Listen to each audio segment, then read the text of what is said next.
What is up, everyone? It's your boy Infrar-Ed. Welcome to the Scott Reports. Today I am bringing you an anime review of Taboo Tattoo, Episode 1, the hot debut, as allow me to breathe a sigh of fresh air, as this was a very enjoyable first episode. The series is done by JC Staff, and they have been around for a long time. These guys go all the way back to like 8 Man After, you know, the Slayer series. Most recently, they've done series such as Shimoneta. They're behind Food Wars. They're behind Prison School. They have a nice body of work, and the animation shows as they use their budget very well, as every shot in this episode was just beautiful, and I loved it all the way. And that was probably the shining point of this series, is how well the animation is and how fluid it is, as JC Staff is very good at using, you know, good shots and things like that for the animation. So we're off to a good start. That is a good way to start this review as we go ahead and talk about this series, where the first episode that we're into shows our main character by the name of Justice. Now, I believe he's a middle school kid. Yeah, he's a middle school kid who is trained in the ways of jiu-jitsu and martial arts by his grandfather, who is very strict, who always tells him that justice without strength is no justice at all. Apparently, in the backstory, something happened to his father. His father died, and one of the things that his grandfather says to him that is, if your father was stronger, what happened wouldn't have happened. Where I'm pretty sure whatever happened to his dad is probably going to tie into the central story.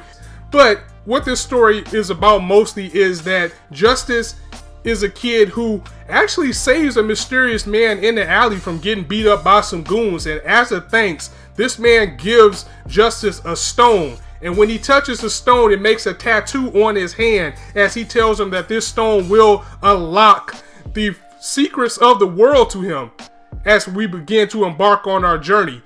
And Justice, he spends a majority of the day just looking at the tattoo and trying to figure out what it does.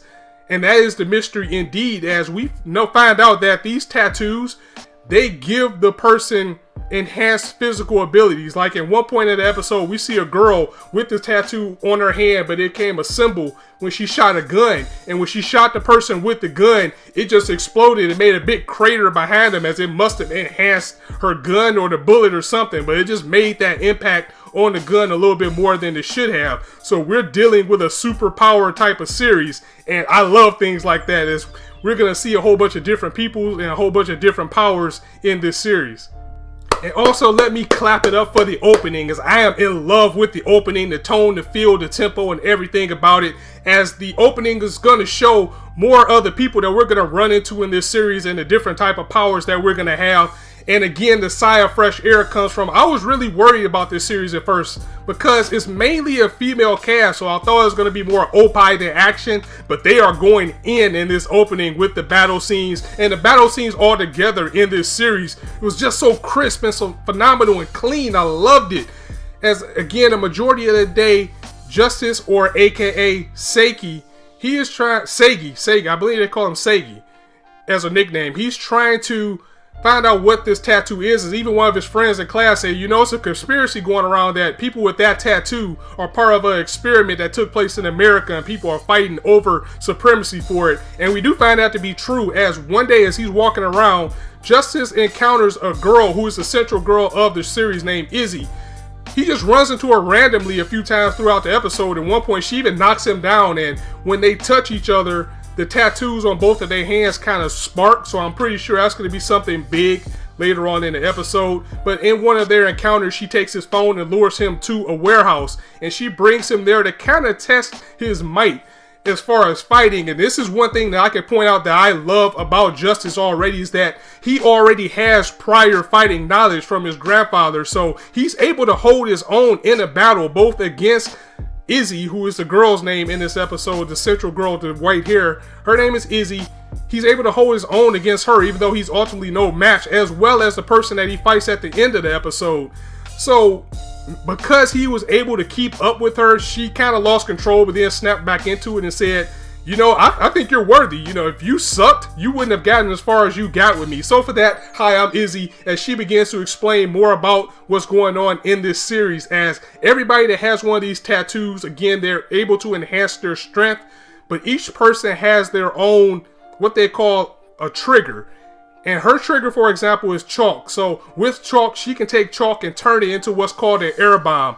And we later found out that our main character is actually triggerless. But unlike Boku no Hero, it doesn't mean that he can't do anything. What his means is that he's able to use his trigger whenever he wants. Like, she needs to use chalk, but they don't know what his is. He can use it just out of thin air. So it seems like he's going to be very OP. But because, again, I like characters that grow and evolve, and he is a fighter already, I hope he just continues to get better and better as a character, similar to like Kenichi the Mightiest Disciple, as he started low and then he just got better and better. I hope this character gets better and better as well, and it's not too much ass pulls, and it's just hard work and training. But we'll just have to see how things go with that. Now, Justice also has a friend. There's always a friend character. Her name is Toko, and Toko is very endowed to be a middle schooler. Let's just get the elephant out of the room on that. I mean, come on, this chick has like double G's or something, and she's a very nice and sweet character who's always looking out for Justice. He's kind of laid back, and she's always making food for him, or he's asking her to make food and then dip out on her. And you can see it's gonna probably be a triangle between him, her, and Eaze. We also found out that Eaze is working for an organization that is trying to gather all of the people that they can find with the tattoos, as a war is going on underground between, you know, mob bosses and things like that. So of course, it's always good people with tattoos, bad people with tattoos, and that's going to be the blunt of this series, it looks like. So she's been following Justice around and just making sure that he is the type of person that they're looking for. And this is where we get our antagonist of the episode.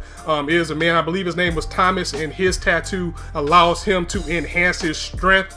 But again, I gotta commend Justice for being a martial artist, and me being a martial artist myself is the type of thing that I would have seen. You can have all the strength in the world, but if you don't know how to use it, if you don't know how to control it, someone else can use that momentum against you, as he was able to take down his foe because he's using really big swings because he's so strong.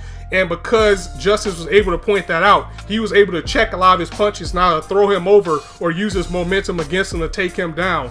Now, he didn't really win the battle, I mean, by himself, but a majority of it was because, you know, Izzy did give him a tip about what his powers was and his ability, and that snapped within Justice that he just needs to get the upper hand on this person. When he did get in danger, he thought about some things that his grandfather told him, and that not wanting to let his father down and wanting to be a better person, not feel like his father. And that's when we found out what Justice's quirk ability is, which is something called Void Maker. As he was able to blast his foe into oblivion with just like a black ball of energy that later disappeared. And this is where we find out that Justice has a rare tattoo, as always for main characters in these type of series, that's not triggered by anything, because everybody has a certain trigger that unlocks their abilities. And that pretty much takes us out of the episode. Again, this was a very solid series. It's off to a very good start, and I cannot wait to get back into it next week. And the opening song again was great. The ending song is good too, as we see more of the characters that we're going to run into. Again, a very female heavy cast, but it looks like we're gonna have a samurai chick, and I'm pretty sure that's gonna be best girl for me. So yeah, that was Taboo Tattoo in a nutshell. My first impressions is definitely check it out. I'm going to give it a 3-episode rule like everything else, but if it can stay on the track that it was on with this episode, I don't think we have any fears, especially with JC staff being behind it, because they're pretty good at what they do. I mean, they miss like everybody else, but most of the time it's a very positive outcome with this studio. So let me know what you thought of this episode in the comments, and if you liked the video, go ahead and hit it a like. If you want to hear more, go ahead and hit that subscribe button, as I have abundance of content for you guys to always chew on and bring you as much as I can, as many days as I can. So on that note, thank you guys for joining me as always, and as I always say, you could be anywhere on YouTube right now, but you chose to listen to me, and I really appreciate that. So thank you very much for coming by. So on that note, it's your boy Infrar-Ed signing out. See you soon.